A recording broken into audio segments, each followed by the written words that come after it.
Waalaikumsalam. Mohon penjelasan tentang ringkasan bacaan sholatmu gitu ya, saat jadi imam.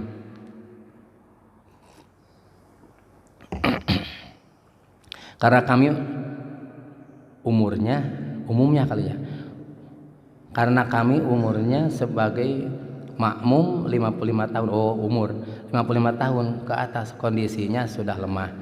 Kalau bacaan sholatnya agak panjang, kami berdirinya kurang kuat, sehingga mau jatuh. Menang sholat sambil duduk juga bisa diterima, juga bisa. Bagi orang yang tidak mampu, sholat itu wajib berdiri bagi orang yang mampu. Bagi orang yang tidak mampu berdiri, maka diperbolehkan sholatnya sambil duduk. Duduk juga tidak mampu, boleh sholat sambil tiduran. Tidurnya juga bisa tidur tengkurap, bisa terlentang. Tidak bisa sholat dengan tidur terlentang atau tengkurap dengan isyarat. Tidak bisa dengan sholat dengan isyarat disolatkan. Nah, itu urutan sholat itu. Kemudian kalau sholat,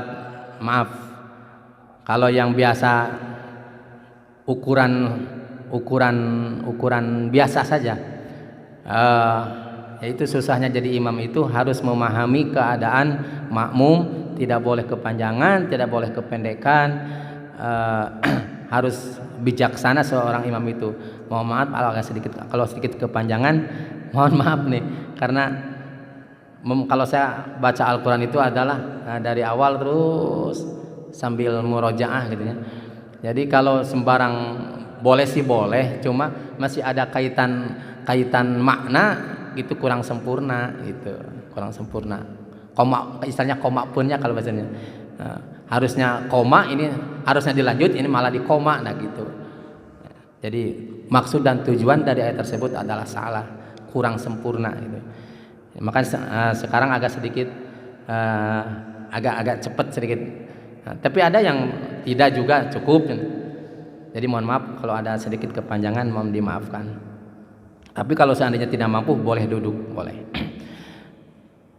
Pak Ustadz, bagaimana amal orang yang disumpah di atas kepalanya ditaruh Al-Quran, tapi sumpahnya akan menjalankan Pancasila dan undang-undang dan UUD, maka mereka termasuk fisabilillah atau fisabilis setan? Syukron. Bingung jawabnya? Jawab masing-masing aja lah. Wajib kalau kita bernegara di negara Pancasila, wajib melaksanakannya. Ya, kalau tidak ya termasuk murtad di tempat itu, di negara itu, murtad termasuknya di tempat itu. Ya, saya tidak bisa menjawab antar sabila dan sabil tagut. Kembalikan dari masing-masing. Tetapi intinya kalau kita ada di negara Pancasila, kemudian kita bersumpah, kemudian melanggar, murtad di tempat itu, di negara itu. Syarat di jamaah 88 km itu jarak berangkat atau berangkat ditambah pulang.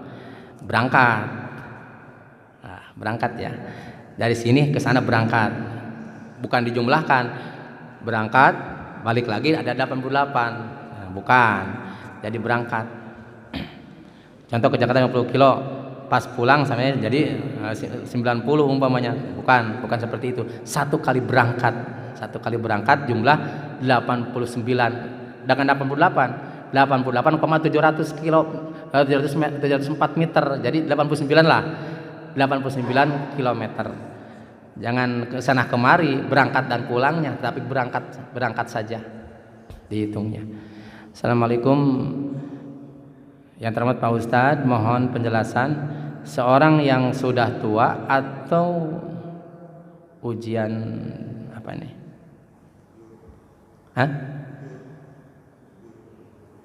Tidak bisa atau ujiannya, ujian apa ya? Hujan atau bukan ujian ini. Tidak bisa membaca Al-Qur'an tapi dia rajin sholatnya. Pertanyaannya, apakah diterima sholatnya atau tertolak? Diterima insya Allah. Kalau dia tapi dengan syarat tidak bisanya itu adalah berusaha.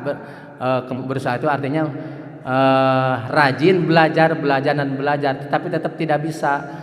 Ini mah tidak bisa, bodoh tidak bisa membaca Al-Quran tetapi tidak belajar. Itu mah tidak ada bodoh makzur, tidak termasuk bodoh makzur. Jadi bodoh itu ada 3, bodoh makzur, bodoh yang diampuni, yaitu diajarin juga tetap aja begitu lagi. Nah itu mah makzur. Nah, ini bodoh tetapi tidak belajar, nah itu tidak makzur. Jadi supaya kita diampuni kesalahan bacaan kita, tetap harus belajar. Setelah belajar masih tidak bisa, baru diampuni oleh Allah. Wallahu alam. Kita akhiri dengan doa. Bismillahirrahmanirrahim. Rabbi anfa'na bima 'allamtana, Rabbi 'allimna alladzi yanfa'una, Rabbi faqihna wa faqih ahlana wa qarabati lana fi dinina, tawassalna bi ta'allumin tawassalna bi ta'limin, antarzuqana al-wasi'ah wa antarzuqal amanah. Kita akhiri dengan doa kifatul majlis.